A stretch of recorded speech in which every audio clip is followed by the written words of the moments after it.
Hey everybody, Goosebumps or Dummies here, back at it again with another video, and today I'm going to be talking about The Horror at Chiller House. This is one of those books that has a big reputation to uphold. The reputation in question is that this is the Goosebumps Horrorland finale. Yeah, it wraps up the entire Horrorland series, more particularly Arc 2, obviously, and whilst we have Hall of Horrors, it's not even a Horrorland arc, it's just a spin-off of a spin-off. So, yeah. This concludes Arc 2 and is the final Horrorland book review we're doing on this channel. I purposely saved this one for last because it's, well, the last of the Horrorland series. So yeah, let's talk about it. And now for the blurb. So glad to see you all back in my shop. Jonathan Chiller has had a plan all along. Nothing is free in Horrorland, especially his rare souvenirs. Now it's time for the 6 kids who visited his shop to pay up.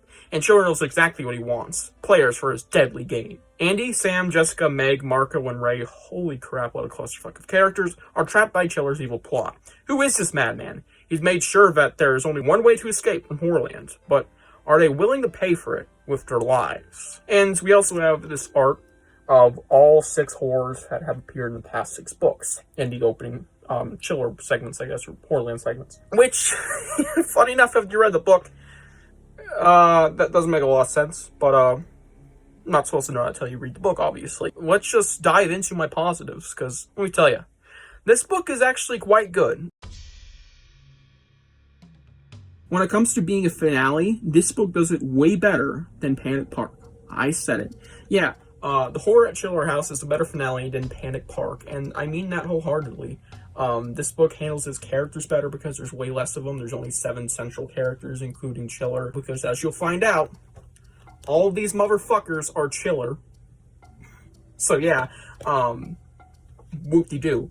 So there's really just 7 characters, and that really works for the story, because it's not a giant epic story that's including everything. It's a pretty self-contained finale that you can just understand how it kind of came to fruition. Like, all these characters have their own supernatural experiences, which barely even come into play here, I believe, and that it led them back here thanks to a horror doll that they each got with their purchase from this shop when they had their visit here. Yeah, it's really that simple, and anything that is introduced in this book is pretty much just here, because all the previous exposition is pretty much just it. It's kids buy thing, they get returned to Horrorland by their doll. Yeah, pretty simple. Anything that's introduced here is basically brand new, with the small exception, I mean small, Weird Halloween, because that was, you know, a way longer final segment.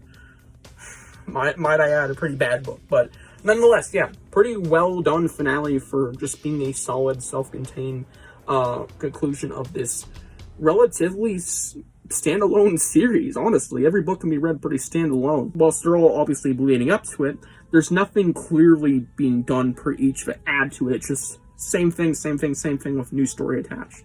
And then this is where it all actually gets revealed. Everything that's revealed is in here, so you can really read any of those books in any order, I mean. So I just generally really like that. That's cool. That's very cool. So yeah, when it leads up to this, it just worked better for the story. So, and it's, like I said, self-contained and well-paced. And now for the big upside, which is a bunch of smaller upsides that come with it, which I'll bring up as it comes along. Jonathan Chiller. If you guys have seen my top 10 Goosebumps villains of all time, Jonathan Chiller, he is quite the character, and I absolutely love him. Yeah, and it's not just from the fact that he's a good villain. He really even isn't a good, antagonist. He's just a solid damn character with some pretty sad implications and reveals. So, let's talk about the reveals. The first of many upsides that come with this guy, at least a couple. These guys are all Jonathan Chiller, so, like I said. And it's pretty sad that Jonathan Chiller is using these guys and these costumes as a coping mechanism. He's pretending to be other people because no one wanted to be his friend. Because he had a pretty sad childhood, which we do get to see in the first portion of this book, I believe. Yeah, in 1960. So, pretty dark, and what happens in that segment is pretty cool, and you get the idea that Jonathan Chiller had a rougher childhood where he was spent mostly in his house and had pretty iffy parents, especially his father. And yeah, it really affected him. And I think that's a very realistic-ish and very sad, character trait. He had a rough childhood, and whilst I know it's a trope that a lot of villains have bad childhood. This guy isn't redeemed. And I think that is a-okay, especially for a Goosebumps story, because we're not trying to redeem this dude. This dude is just a really sad person who is trying to appease his probably dead father, which maybe is a ghost. You never know. We don't really get expanded on why, but he just wants to make his father proud because his father never thought of him as anything worthy of being his son, basically. He's trying to kill these kids with a fucking crossbow because that's what he used to hunt with his father. Yeah, it's a pretty sad story about he's just trying to cope and get his father's approval, and it's just a generally sad arc this character goes through. Almost, he doesn't really change by the end of the story. We just get a really good look into who he is, and it's just sad, especially with the great reveals and backstory. And Jonathan Schiller as a villain, whilst not very threatening when all is revealed, has another great and sad thing about him, and that is his defeat. Not really defeat because he's not dead or banished or anything. He's just overpowered by these kids because they use his weakness to their advantage. Sorry. And that is his loneliness and the lack of friends. And it's just so sad. It's one of those things that just makes you really sit back and go, wow, that is depressing. And one of the reasons I personally like this, and I mean personally like this character most, is I actually lack a lot of friends. Just getting a little personal here. At least in real life, I have one person who genuinely hangs out with me, and that's my brother. So, just to put in perspective, pretty damn depressing, and I can kind of relate to the lack of friends and the lack of people who really talk to him or care to talk to him. And another reveal that I really like in this book that I somehow forgot to mention is that Jonathan Schiller is playing all of the helpers. He's literally dressing up and pretending these other people. I'll bring it up in a minute because I have an issue with it, but I also generally like this reveal because it really helps emphasize the sad, depressing fact that Jonathan Schiller has no friends, and it's a literal manifestation of that. So let's get to my issues. Even without these issues, I wasn't gonna give this a 10 out of 10, and I am not, still, because it lacks one thing that Panic Park has, and that is epicness. Because this, while this is a solid conclusion, I think it's a better finale on just the words finale. It wraps it up better, and does a better job of doing so. I feel like it just could have been a bit more epic. And that's just the first of a couple issues I have. Now getting to, why not, just the giant issue I have in this book. There's a huge, and I mean fucking massive, not like the Little Taper Fade, I mean way bigger, jump in logic. And that is involving the twist that he is these 6 people, who I think are just horrors on here just for the sake of marketing, because people in weird costumes are just going to look weird. And I don't know if Brandon wants to do that. Besides, who knows what he was told to do. But either way, these people, who I'm assuming are normally looking like people, are all Jonathan Schiller every time they appear in the book.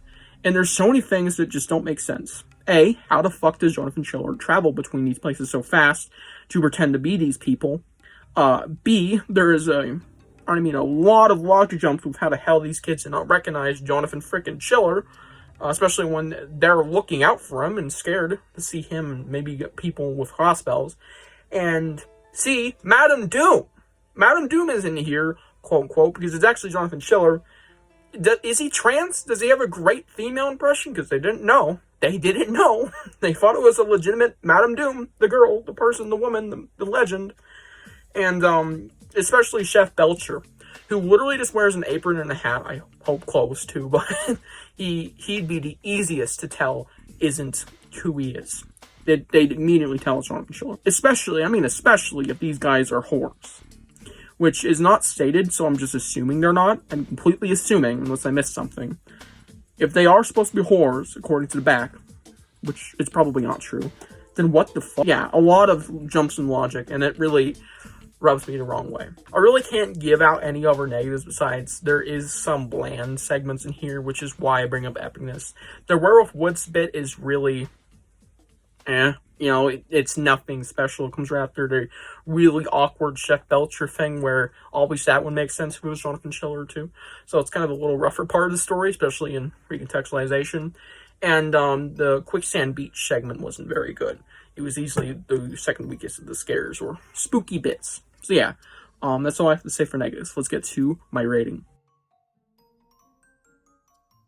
I'm going to give this book an 8.5 out of 10. With all those negatives countered into here, I can easily say that I almost love this story, just it has a few glaring issues that I had to deduct something for. Obviously, this isn't going to knock your socks off. It isn't the shit, and it still isn't Panic Park quality, but it's decently close. And honestly, I might move Panic Park down in score, especially when I get to my Giga Goosebumps ranking, which is every book in the series. Oh god. Maybe one day. Probably will be a decade or two off. But either way, God willing, I live to see it. The Horror at Chiller House is quite a good book, and I highly recommend reading it. And you can even enjoy it as a standalone story, but I recommend reading all the other books first, in any order, from Art 2. Just to get a sense of who the characters are. So, yeah. Hope you guys enjoyed this book review, and tell me what you think about The Horror at Chiller House down below. I'll see you guys in the next one. Bye.